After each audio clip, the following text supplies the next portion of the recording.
9th class. बेटे आज हम करेंगे आपका जो चैप्टर 2 है पॉलिनोमियल्स, उसकी एक्सरसाइज 2.1। बेटा 2.1 करने से पहले मैं आपको ये बता दूं कि पॉलिनोमियल क्या होती है।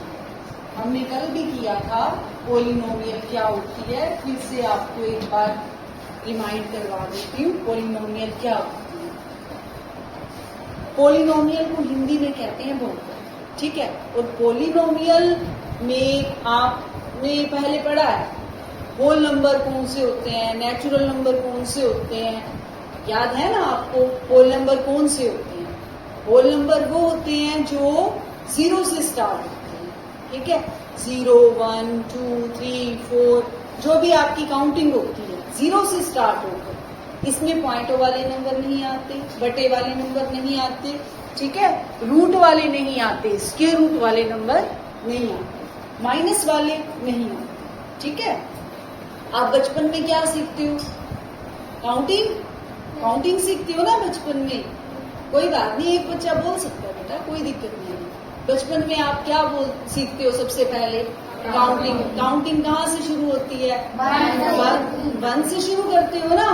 तो जो हम सबसे पहले सीखते हैं वो हमने वो सीखा नेचर से, इसीलिए आप इसको ऐसे याद रख सकते हो। वो क्या होते हैं? Natural number. नेचुरल नंबर में कोई पॉइंटों वाले नंबर नहीं बोलते आप, है ना। सीधी काउंटिंग बोलते हो ना, 1, 2, 3, 4, 5, 6, 7, ये काउंटिंग है ना। इसमें आप कोई भी पॉइंटों वाले नहीं बोलते। जब आप बचपन में सबसे पहले काउंटिंग सीखते हो तो आप कोई भी पॉइंटों वाले नंबर नहीं बोलते, माइनस वाले नहीं बोलते, ठीक है। यही नंबर्स कौन से नंबर्स होते हैं? नेचुरल नंबर्स, ठीक है। अब अगर इन नेचुरल नंबर्स में 0 को ऐड कर दें हम, 0 आप पहले नहीं सीखते, नेचुरल नंबर्स के बाद सीखते हो आप 0, है ना। तो वो क्या बन जाते हैं? Whole number. अब हम बात किसकी कर रहे हैं? Whole number. सबको पावर पता है, पावर क्या होती है ना। पावर या एक्सपोनेंट एक ही बात है, जिसको आप हिंदी में घात कहते हो। जैसे 3x की पावर 2, तो इसमें एक्सपोनेंट यानी पावर क्या है? 2 है ना पावर। तो जो पावर होती है बेटा पॉलिनोमियल में, वो कभी भी होल नंबर के अलावा और कुछ नहीं होना चाहिए। ना ही कोई नेगेटिव नंबर होना चाहिए और ना ही पॉइंट्स वाले। तो आप पॉलिनोमियल में क्या लिखोगे कि पॉलिनोमियल एक ऐसा एक्सप्रेशन है, एक ऐसी इक्वेशन है, या आप ऐसी टर्म्स आती हैं इसके अंदर जिनकी एक्सपोनेंट क्या होती है? होल नंबर होती है, ठीक है। 0, 1, 2, 3, 4 ये सब इसके एक्सपोनेंट होती हैं, यानी पावर्स होती हैं, ठीक है। अच्छा, अब हम जो इसका क्वेश्चन नंबर 1 है, ठीक है, वो कैसे करेंगे? जो इसका फर्स्ट पार्ट है, हमने ये बताना है कि क्या ये पॉलिनोमियल है। अब बताओ इसमें पावर्स क्या है? पावर क्या है? 2, यहाँ 1 और यहाँ 0। 0 का मानी जाएगी ना यहाँ, क्योंकि इसको मैं लिख सकती हूँ x की पावर 0। किसी भी वेरिएबल की पावर, वेरिएबल क्या होता है? x, y, अल्फाबेट्स, नंबर्स को छोड़, ठीक है।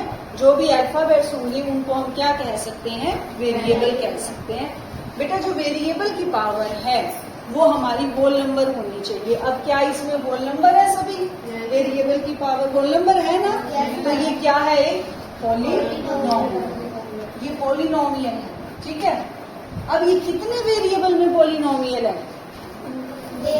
1 वेरिएबल में, है ना, क्योंकि इसमें वेरिएबल क्या है? x। तो आप लिखोगे this is a polynomial in 1 variable x, ठीक है। अब इसका सेकंड पार्ट देखो, y² प्लस √2, ठीक है। क्या ये आपको पॉलिनोमियल दिख रही है? इसमें पहले वेरिएबल ढूंढो, क्या? y वेरिएबल है, और वेरिएबल की पावर देखो क्या है? 2। वेरिएबल की पावर 2 है, ठीक है। इट मीन्स होल नंबर है। होल नंबर है तो क्या है? आप यहाँ पे √2 देख के ऐसे ना कह देना कि ये पॉलिनोमियल नहीं है ना। क्यों? क्योंकि ये √2 अलग है बेटा, ये पावर में नहीं है। ठीक है ना, इसीलिए इसको भी आप क्या लिखोगे, polynomial in one variable y. अब इसमें वेरिएबल क्या है, वाई। ठीक है, अब थर्ड पार्ट में क्या है, d root two root t, ये टी है बेटा, प्लस टी रूट टू। अच्छा, अब इसमें वेरिएबल क्या है, टी। इसमें वेरिएबल क्या है, टी। अब टी की पावर को देखो क्या है, यहाँ पर जो रूट है, रूट क्या पावर मानी जाती है, 1/2। Very good, plus t root two. यहाँ पर होल नंबर नहीं है, पावर होल नंबर नहीं है, ध्यान रखना है, पावर देखनी है। ठीक है, तो अब क्या लिखोगे, पावर इज या exponent is not a whole number, therefore it is not a whole number. बस फिर उसके बाद आपको वेरिएबल बताने की जरूरत नहीं है, क्योंकि ये तो पॉलिनोमियल ही नहीं है। ठीक है, अब करेंगे इसका फोर्थ पार्ट।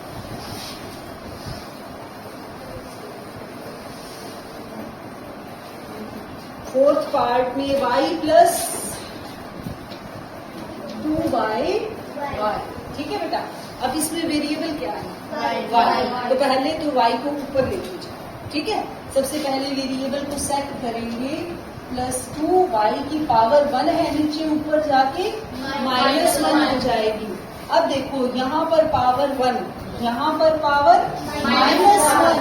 -1 है होल नंबर, नहीं। तो हम इसमें क्या लिखेंगे, पावर इज या exponent is not a whole number, therefore it is not a polynomial। ठीक है, अब इसका जो फिफ्थ पार्ट है वो क्या है, x की पावर 10 प्लस y की पावर 3 प्लस t की पावर 50। अब इसमें आप ये देखो कि एक्सपोनेंट क्या क्या है, 10, 3 और 50, तीनों ही होल नंबर है। तो ये पॉलिनोमियल तो है। ठीक है, अब इसमें वेरिएबल देखो, इसमें 3 वेरिएबल हैं, x, y, t। ठीक है, तो आप लिखोगे it is a polynomial in 3 variables, x, y and t। Clear हो गया?